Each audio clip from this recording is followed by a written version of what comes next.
Hi everybody, coming to you from Amsterdam this week, and I just wanted to give you a quick update on what's happening back home with auDA. There's so much going on. There's been board stacking going on. We've seen auDA just sign up all employees of the different registrars to the point where now we're being told that probably over 50% of the membership of auDA is now foreign.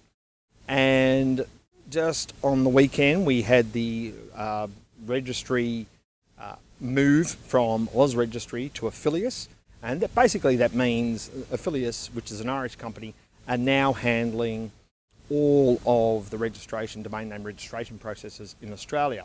And basically there's a lot that's gone wrong. Firstly, there was a lot of fanfare about who is .au and also registry.au, which the CEO or the spokesperson for auDA was out in the media saying this is what they can do and they're going to be using this. Well, both of those domains are now dead. They don't resolve. So they've broken the DNS on that. In addition to that, what's happened is that if you go to auda.org.au/whois, formerly that was actually on the auDA website or redirected to whois.au. Now it's been redirected to whois.auda.ltd. So it's not even an Australian domain. So Australian Domain Registrar Authority is now using a top-level domain which is not Australian. It also turns out what we've found is that it's now been hosted in Canada. So the Australian domain name database has been hosted in Canada. So it's not even in Australia, it's on a top-level domain.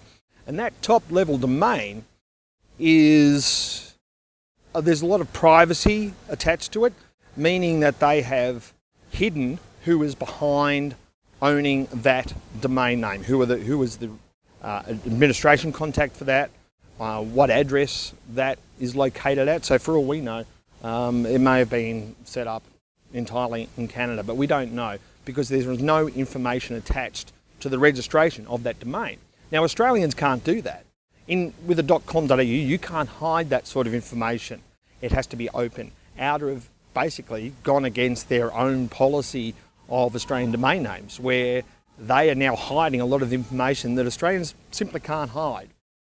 In addition to that, we've seen the CEO of Registry, Adrian Kandaras, come out on Twitter overnight and make claims of bribery for his silence. And he has said he was offered a job at auDA in exchange for his silence. He's now come out fighting, and he's also put a post up on their website debunking a lot of the claims that auDA has been making over the last 12 months about the benefits of the new registrar. And it's quite startling. I didn't see this coming at all. And this is our Australian domain name space. So it's not in Australia anymore. We're over 50% foreign membership as far as we can tell. And all the .au, whatever, they've had a problem with their own .au. So what hope does the rest of Australia have if they introduce .au when literally the authority can't get it right? Right now there's a policy meeting going on in Melbourne, a public forum as they like to call them, but rest assured you won't hear anything else about that from auDA anyway, unless it's all just fluff and spin, because they won't release those recordings. They didn't last time and they're not going to release them this time.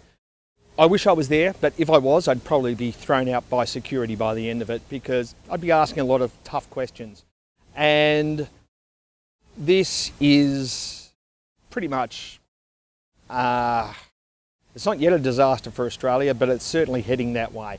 It is a car crash, and auDA have come out and said that the registry transfer went really, really well. Well, there's a lot of things broken and it's no longer in Australia, so I don't know, but to me, that's not going really, really well, and I can't see in any way, shape or form how it is successful. So more about the public forum that's going on right now next week, but stay tuned, there's a lot more coming. Thanks very much, see you next week.